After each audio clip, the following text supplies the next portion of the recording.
Mom said there are 3 things I should always remember. Fluency is the ability to read with appropriate speed, accuracy, phrasing, and expression.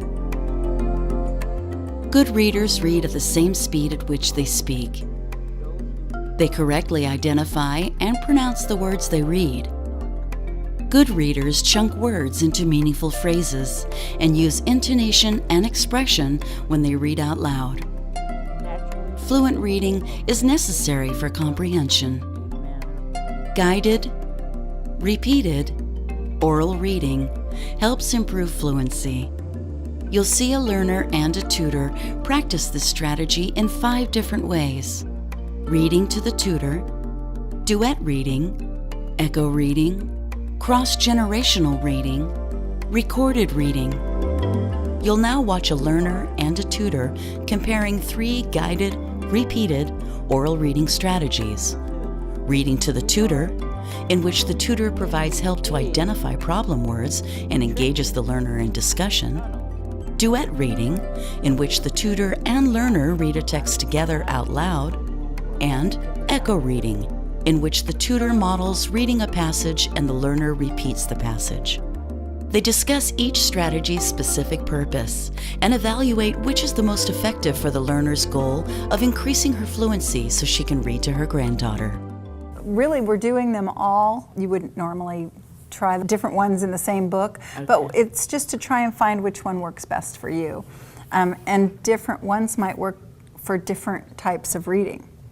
So for instance, you're saying at church, the duet reading chorus with other people kind of distracts you. Yeah. Whereas maybe doing it with me on a harder text might be helpful. Yes. This text is more your easy level, Yeah. and so you can do it on your own. So different levels of difficulty might require different techniques, but they all probably work to some degree. Okay. Okay.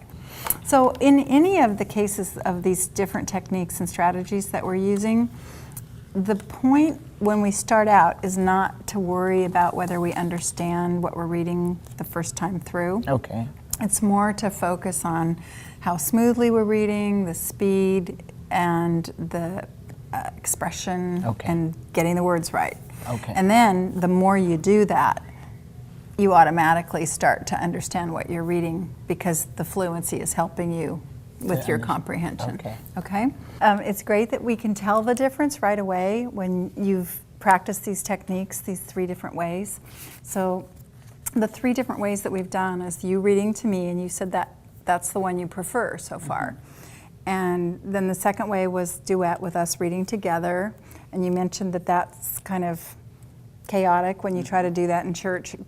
Overpowers your ability to think about what you're reading, I guess.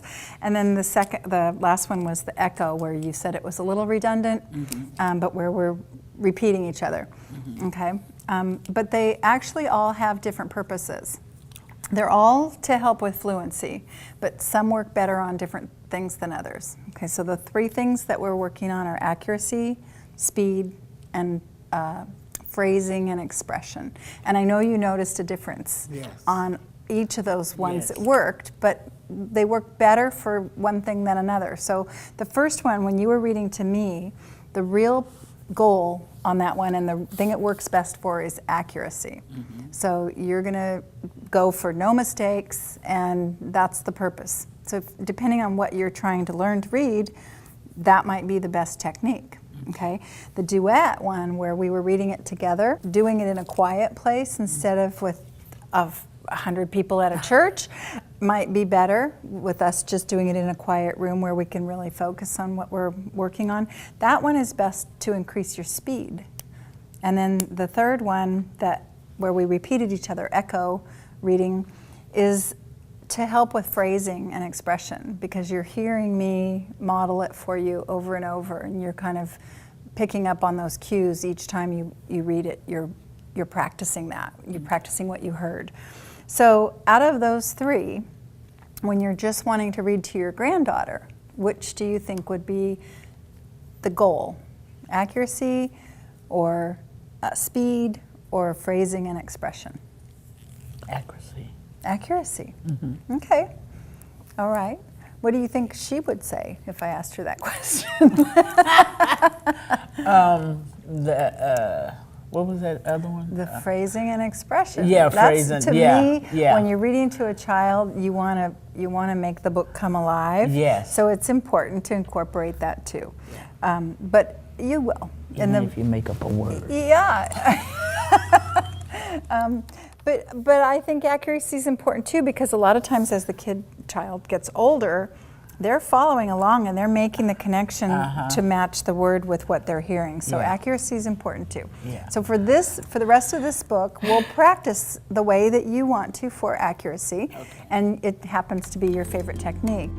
Each guided, repeated, oral reading strategy will help improve your learner's reading speed, accuracy, phrasing, and expression. However, some strategies can be particularly effective in helping your learner, depending on her fluency goals. Reading to the tutor is especially helpful for improving accuracy.